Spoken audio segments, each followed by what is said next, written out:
Assalamualaikum warahmatullahi wabarakatuh. Perkenalkan, nama Ibu Dia Sukmawati.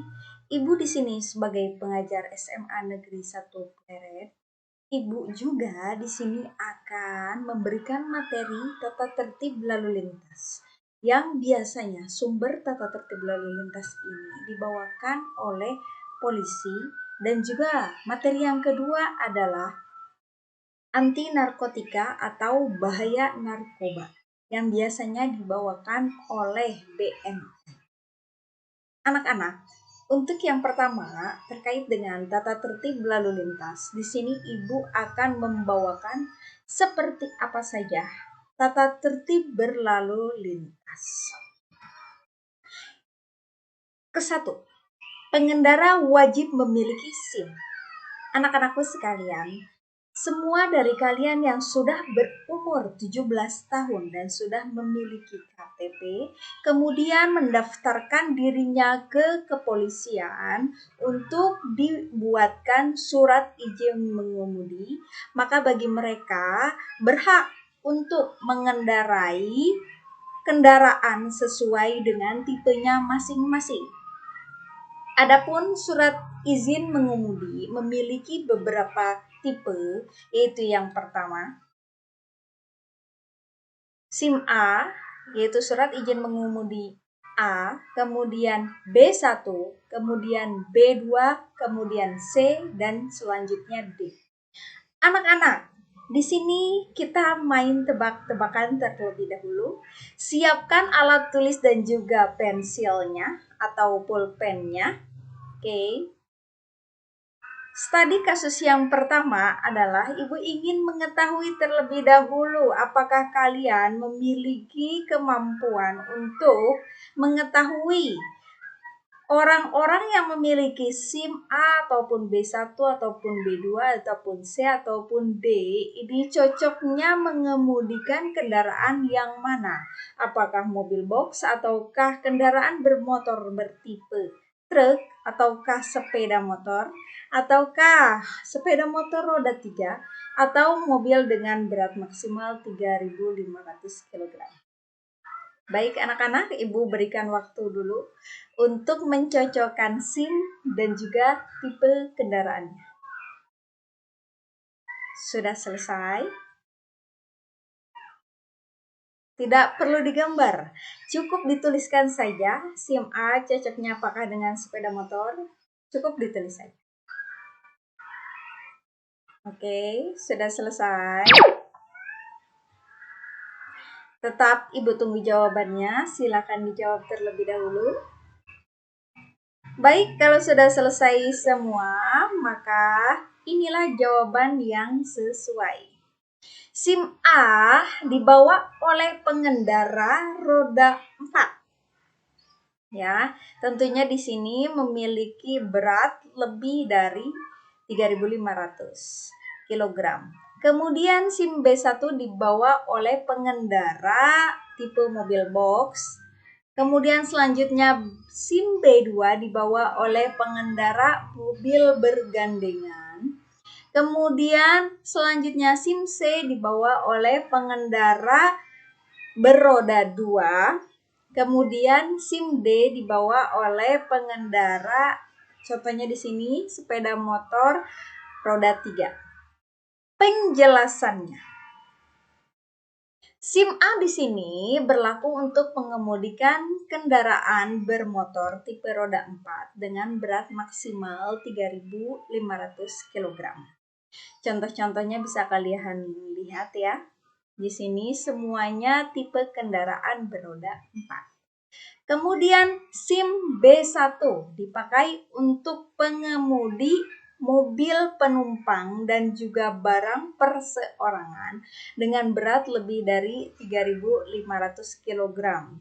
Contoh daripada pengemudi yang harus atau yang wajib memiliki SIM B1 adalah mobil box, kemudian bus, kemudian truk ukuran kecil. Selanjutnya ada SIM B2.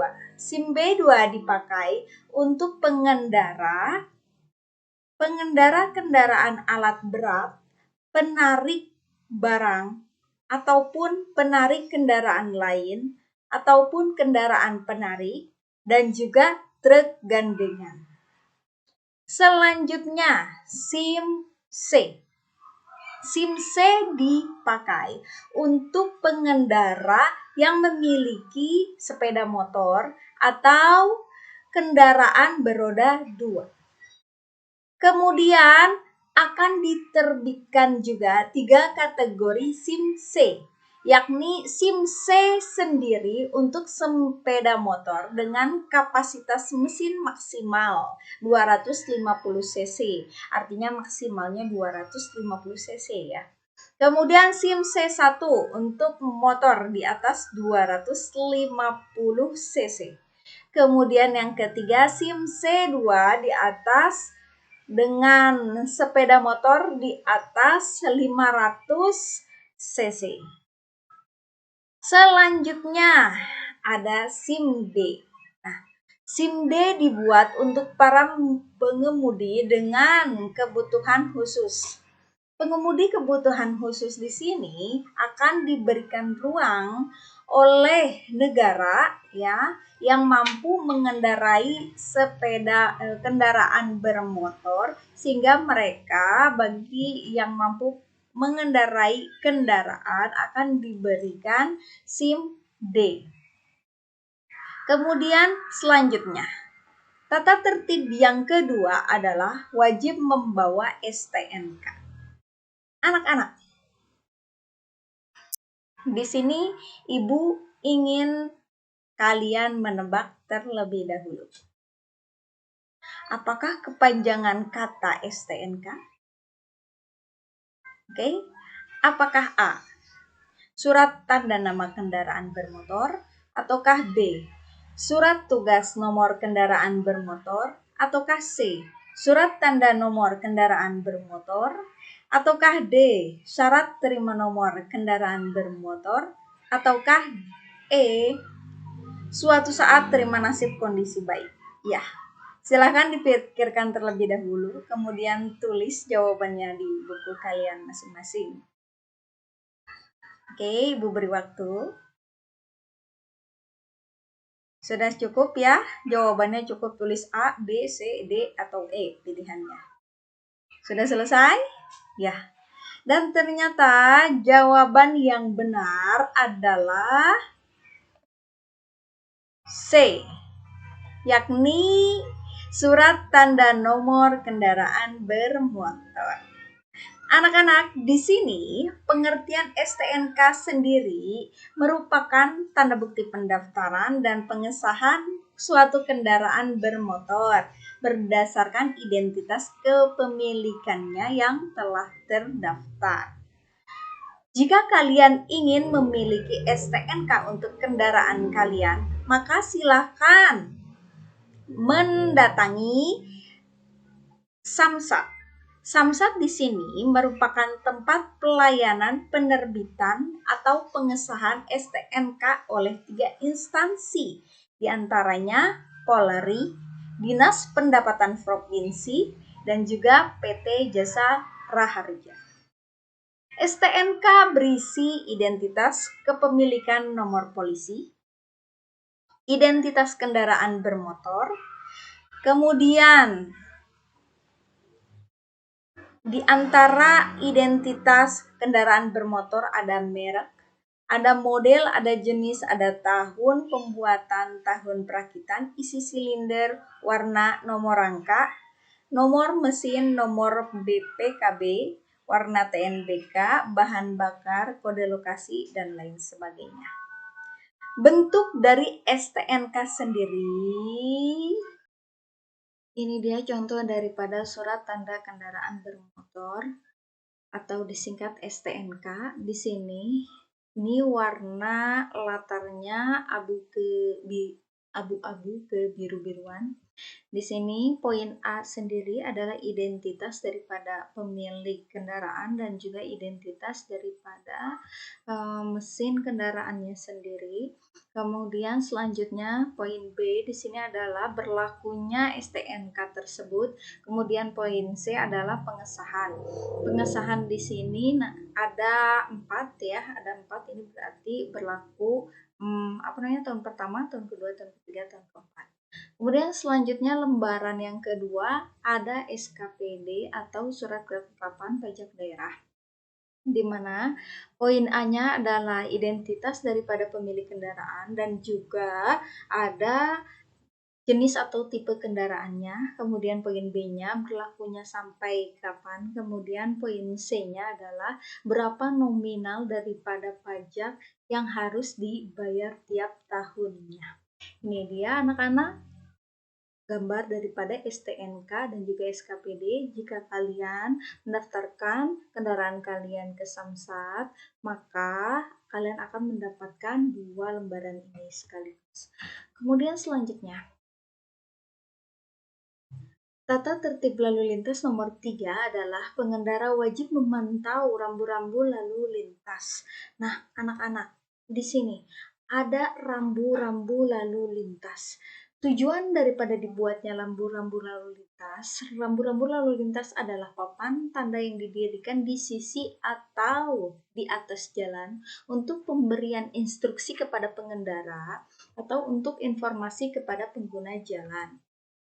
Rambu lalu lintas sendiri berfungsi untuk memudahkan pengendara dan sebagai navigasi dalam perjalanan serta membantu mencegah terjadinya kecelakaan lalu lintas. Kemudian di sini ya, sebelum Ibu menjelaskan beberapa jenis daripada rambu-rambu lalu lintas, Ibu ingin sekali kalian mencoba terlebih dahulu menebak dengan kemampuan kalian ya. Gambar-gambar di sini Ibu tampilkan 6 gambar. Maka silahkan kalian tulis di buku kalian masing-masing apa sih penjelasan daripada gambar-gambar yang Ibu bawakan ini. Oke, Ibu tunggu. Oke, bagaimana? Gambar pertama sudah? Oke, lanjut. Gambar kedua sudah? Gambar ketiga sudah? Gambar keempat sudah? Gambar kelima sudah? Gambar keenam sudah? Oke, baiklah anak-anak. Di sini Ibu akan jelaskan apa sih arti atau penjelasan daripada rambu-rambu lalu lintas yang Ibu cuplik barusan? Berdasarkan Peraturan Menteri Perhubungan Nomor 13 Tahun 2014 tentang rambu-rambu lalu lintas dan juga warna dasar lampu lalu lintas terbagi menjadi 6, yakni yang pertama, kuning. Kuning sebagai peringatan kemungkinan adanya bahaya atau tempat berbahaya di depan agar pengemudi dapat berhati-hati. Yang kedua, dasar putih. Rambu-rambu ini diterapkan sebagai larangan berjalan terus, larangan masuk, larangan parkir, larangan bergerak, larangan menyembunyikan isyarat, dan larangan kata-kata. Selanjutnya yang ketiga, gambar dasar warna biru menandakan perintah yang wajib dilakukan pengguna jalan.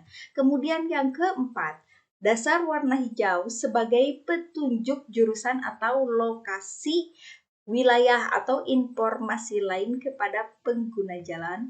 Kemudian yang kelima, warna dasar coklat dipakai untuk jurusan khusus atau kawasan wisata.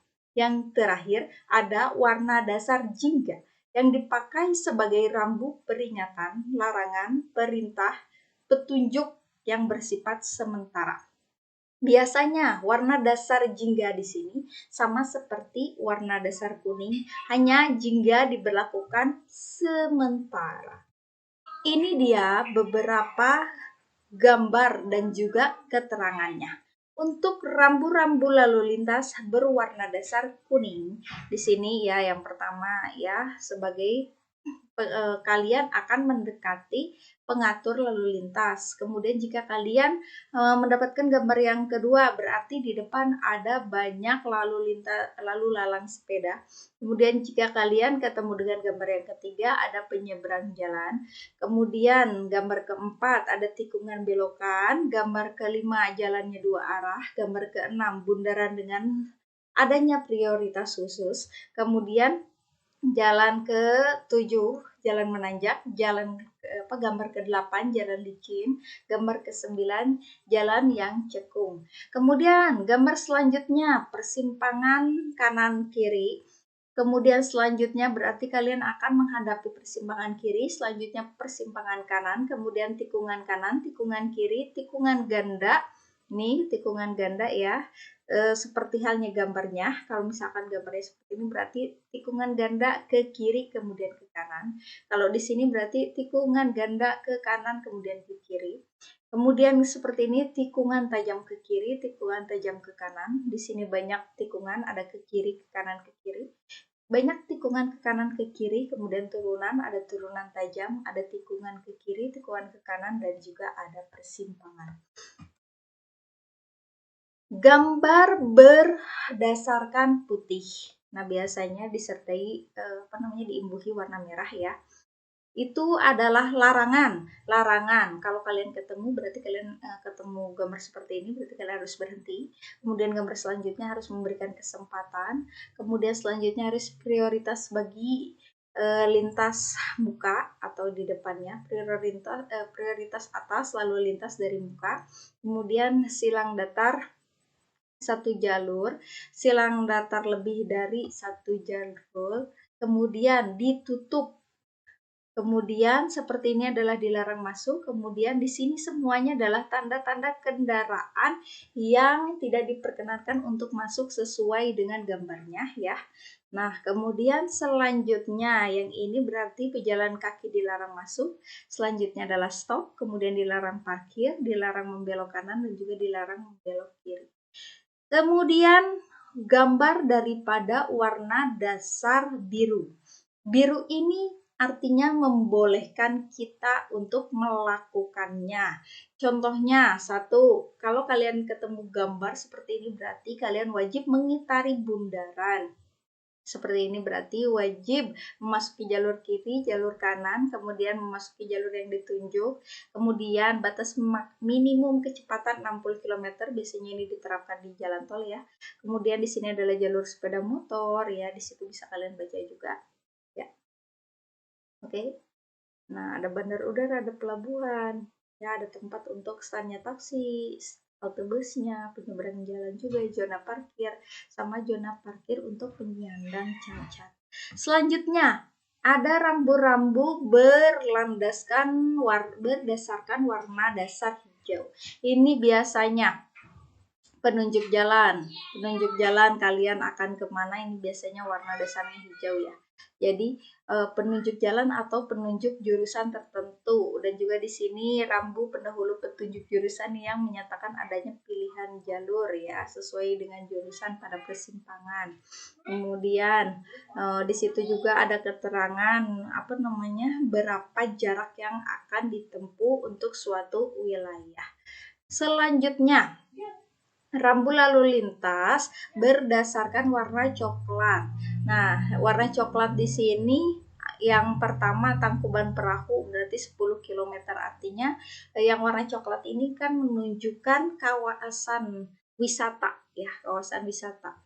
Nah, ada yang menyatakan dalam satuan kilometer ya, jadi suatu kawasan wisata tersebut bisa ditempuh atau bisa mencapainya dengan waktu 10 km lagi. Kemudian ada gambar seperti ini nih, coklat, kemudian lagi kayak gini, ini berarti artinya kalian akan menemui kebun. Selanjutnya kalau gambar seperti ini akan ada perkemahan. Kalau gambarnya coklat seperti ini berarti kalian akan menemukan villa. Kemudian kalau gambarnya seperti ini berarti kalian akan menemukan pantai. Warna jingga di sini apabila ada pekerjaan suatu konstruksi jalan, maka kalian akan diarahkan ke kiri ataupun ke kanan. Yang mana di sini pasti sifatnya hanya sementara. Selanjutnya, Rambu-rambu lalu lintas yang keempat adalah pengendara wajib mematuhi batas kecepatan maksimum. Ya, di sini diatur oleh Menteri Perhubungan Nomor 111 Tahun 2015 mengenai tata cara penetapan batas kecepatan kendaraan bermotor. Penetapan batas kecepatan ditetapkan dengan rambu-rambu lalu lintas paling tinggi 60 km per jam pada arus bebas dan paling rendah tadi ya, dan paling tinggi 100 km per jam untuk jalan bebas hambatan. Paling tinggi 80 km per jam untuk jalan antar kota, paling tinggi 50 km per jam untuk kawasan perkotaan, dan paling tinggi 30 km per jam untuk kawasan pemukiman padat penduduk. Selanjutnya, batas kecepatan ini ditetapkan lebih rendahnya atau lebih tingginya berdasarkan pertimbangan 1. Frekuensi kecelakaan di lingkungan tersebut. Kedua, perubahan kondisi permukaan jalan. Ketiga, usulan masyarakat melalui rapat forum. Adapun yang berhak memiliki wewenang untuk menetapkan perubahan batas kecepatan dilakukan oleh 1. Menteri untuk Jalanan Nasional, 2. Gubernur untuk jalanan provinsi, 3. Bupati untuk jalan kabupaten dan desa, kemudian selanjutnya wali kota untuk jalanan kota.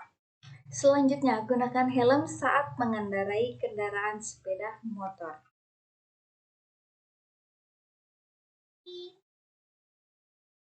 Bagi pengguna sepeda motor wajib menggunakan helm berstandar nasional. Hal ini diatur oleh ketentuan SNI 1811/2007 dan amandemennya yakni SNI 1811/2007/AMD 2010 tentang helm pengendara kendaraan roda 2. Syarat mutu ketentuan helm harus memenuhi 1. Bahan terbuat dari bahan kuat, bukan logam. 2. Bahan harus tahan lapuk. Kemudian ketiga, bahan dalam tidak boleh menyebabkan iritasi bagi penggunanya. Konstruksi helm wajib memenuhi terdiri dari tempurung keras, permukaan halus, lapisan peredam benturan, dan tali pengikat ke dagu. 2. Tinggi sekurang-kurangnya 114 mm dari puncak ke bidang utama. Kemudian 3. Tempurung tidak boleh ada tonjolan keluar lebih dari 5 mm. Kemudian dilengkapi pelindung telinga, penutup leher, pet yang bisa dipindahkan, tameng, dan penutup dagu. Tata tertib yang ke-6. Tata tertib lalu lintas nomor 6 adalah cek kondisi kendaraan. Bagi Anda pengguna kendaraan roda 2, silakan dicek terlebih dahulu ban, lampu sen, bensin, mesin, spion, rem. Bagi Anda pengendara kendaraan roda 4, silakan cek terlebih dahulu air radiator, filter selang bensin, oli mesin, putaran kipas, spion, aki, timing bell, rem, saringan udara, ban, lampu, dan wipers. Kemudian tata tertib lalu lintas nomor 7 adalah larangan.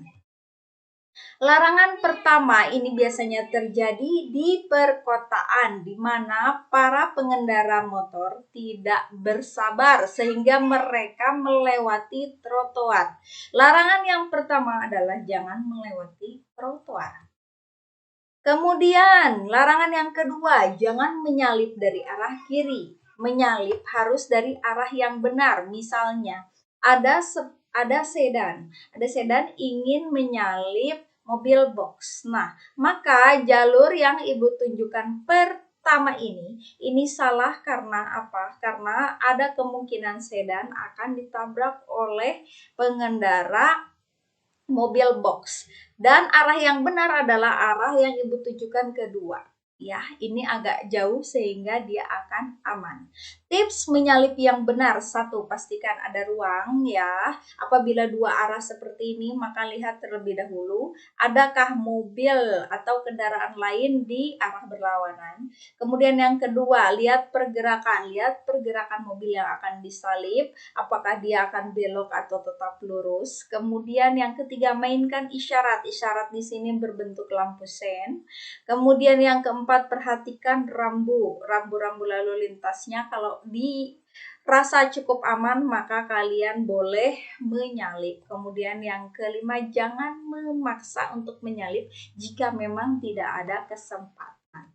Kemudian selanjutnya, larangan dalam berkendara, yakni adalah jika Anda berada pada pengaruh obat-obatan, sebaiknya tidak mengendarai kendaraan.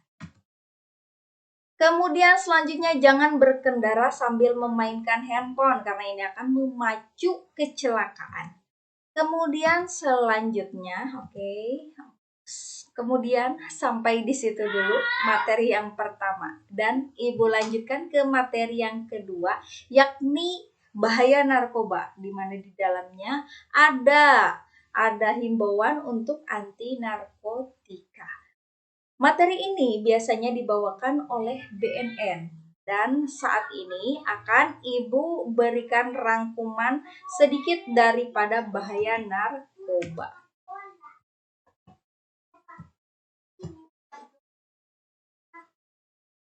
Oke, ini Ibu ambil dari salah satu situs universitas, di mana di sini dikatakan apa sih itu narkoba? Narkoba ini sebenarnya kepanjangan dari narkotika dan obat atau bahan berbahaya.